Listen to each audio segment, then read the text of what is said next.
Halo, bertemu dengan Bu ini pada pembelajaran tematik kelas 4 SD. Kali ini kita akan belajar tema 8, daerah tempat tinggalku, subtema 3, bangga terhadap daerah tempat tinggalku, pembelajaran 5. Pelajaran yang akan kita capai yaitu 1. Kalian dapat menemukan keberagaman karakteristik individu dan manfaatnya. 2. Kalian dapat memahami tokoh-tokoh dalam sebuah cerita. 3. Kalian dapat menentukan tokoh-tokoh dalam sebuah cerita fiksi. 4. Kalian dapat membuat sketsa atau rancangan gambar dari bentuk karya 3 dimensi. Ayo mengamati. Amatilah gambar berikut. Pada hari jadi sekolah Siti diadakan karnaval pakaian adat. Karnaval diikuti semua warga sekolah, yaitu guru dan siswa. Pakaian adat yang dikenakan berbeda-beda. Di antaranya ada pakaian adat Jawa Barat, Yogyakarta, Medan, Bali, Papua, dan Betawi. Sungguh indah keberagaman budaya bangsa Indonesia. Keberagaman budaya membuat kita semakin bangga terhadap tanah air Indonesia. Siti dan teman-temannya telah menunjukkan salah satu bentuk karakteristik individu dalam kehidupan sehari-hari di lingkungan masyarakat, yaitu pakaian adat daerah. Karakteristik pakaian adat daerah masyarakat Indonesia sangat beragam. Karakteristik pakaian adat antar daerah yang satu dengan daerah yang lain berbeda-beda.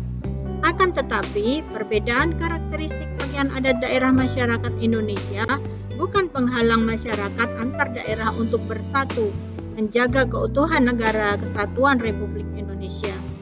Sebaliknya, karakteristik pakaian adat daerah masyarakat Indonesia dapat mempererat persatuan dan kesatuan bangsa, karena pakaian adat daerah menjadi akar budaya nasional.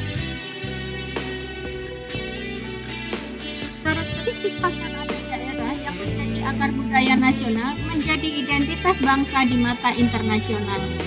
Keberagaman karakteristik pakaian adat daerah telah memperkaya khasanah budaya nasional, sehingga menjadi simbol pariwisata Indonesia yang banyak menarik perhatian wisatawan asing dan domestik.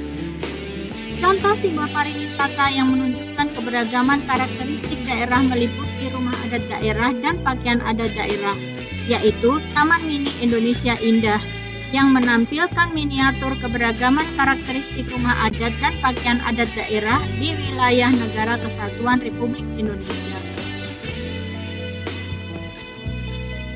Itulah contoh dan manfaat keberagaman karakteristik individu dalam kehidupan sehari-hari di lingkungan masyarakat. Masih banyak contoh dan manfaat keberagaman karakteristik individu dalam kehidupan sehari-hari di lingkungan masyarakat. Ayo mengamati lingkungan sekitarmu. Di lingkungan masyarakat tempat tinggalmu tentu banyak keberagaman karakteristik individu. Coba kamu tuliskan ragam karakteristik individu dalam kehidupan sehari-hari di lingkungan masyarakat tempat tinggalmu.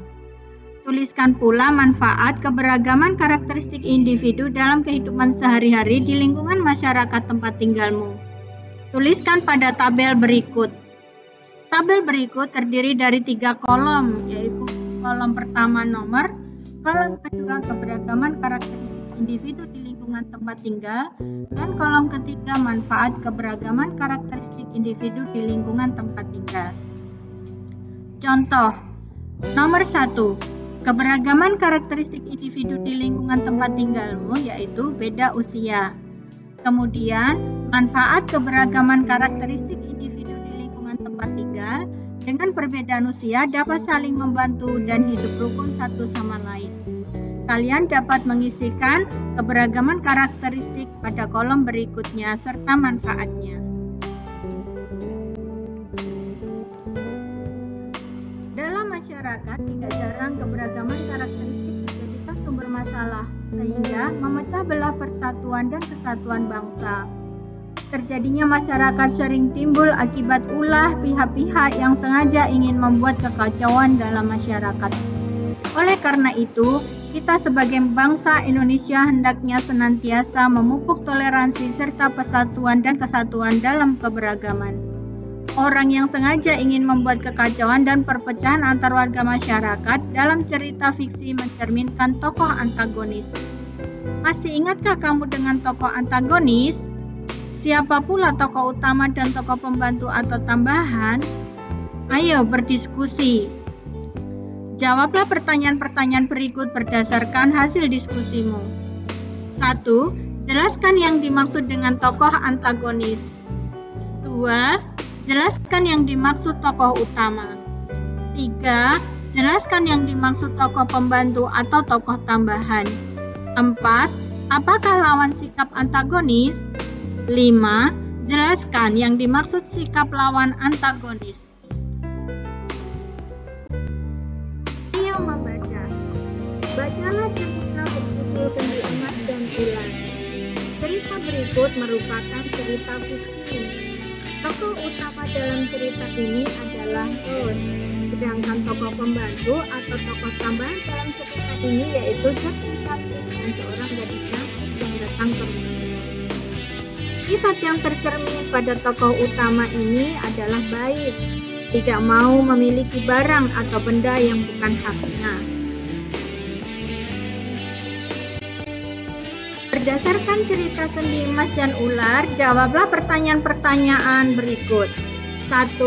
Siapakah tokoh utama dalam cerita Kendi Emas dan Ular? 2. Siapa tokoh pembantu tambahan dalam cerita Kendi Emas dan Ular? 3. Siapa yang menjadi tokoh antagonis? 4. Mengapa tokoh pada jawaban pada soal nomor 3 disebut tokoh antagonis? 5. Sikap apakah yang tercermin pada tokoh utama dalam cerita Kendi Emas dan Ular? Kamu hendaknya bisa mengambil hikmah dari cerita Kendi Emas dan Ular. Kamu harus berprasangka baik kepada teman. Jadikan setiap keadaan, entah itu keadaan baik ataupun keadaan buruk, sebagai penyemangat menuju impian kita. Tuhan sangat suka orang baik, dan Tuhan akan memberikan yang terbaik, walaupun dari tangan orang-orang jahat. Ini merupakan contoh benda 3 dimensi. Dapatkah kamu menggambar benda 3 dimensi? Berikut langkah-langkah menggambar benda 3 dimensi berupa kendi. 1. Menyiapkan alat dan bahan untuk menggambar. Alat dan bahannya dapat berupa buku atau kertas gambar, lalu pewarna, penghapus, dan pensil. Selanjutnya, membuat sketsa gambar. Ketiga, memperjelas gambar sketsa. Dan yang keempat adalah menyelesaikan gambar.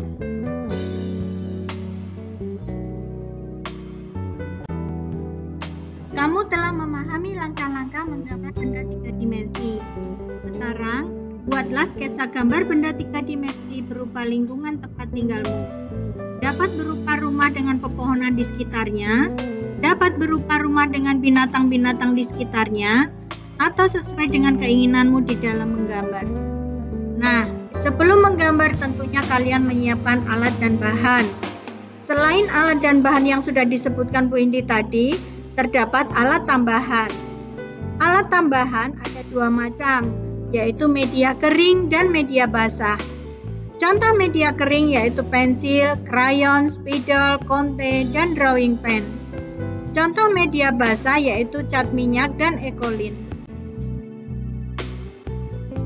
Kamu sudah selesai melaksanakan seluruh kegiatan pembelajaran. Selanjutnya, ayo kita renungkan. Banyak kegiatan yang sudah kamu lakukan pada pembelajaran 5 ini. Di antaranya, membuat sketsa gambar 3 dimensi. Dapatkah kamu merasa kesulitan dalam membuat sketsa? Apa pentingnya membuat sketsa dalam menggambar 3 dimensi? Bagaimanakah jika menggambar karya 3 dimensi tanpa membuat sketsa? Coba kamu renungkan. Lalu kamu tuliskan hasilnya pada kotak yang sudah disediakan. Kamu sudah melakukan kegiatan bersama dengan guru dan teman-teman di sekolah. Kamu juga dapat melakukan kegiatan bersama dengan orang tua di rumah. Tunjukkan sketsa gambar benda 3 dimensi yang sudah kamu buat kepada orang tuamu atau kakakmu.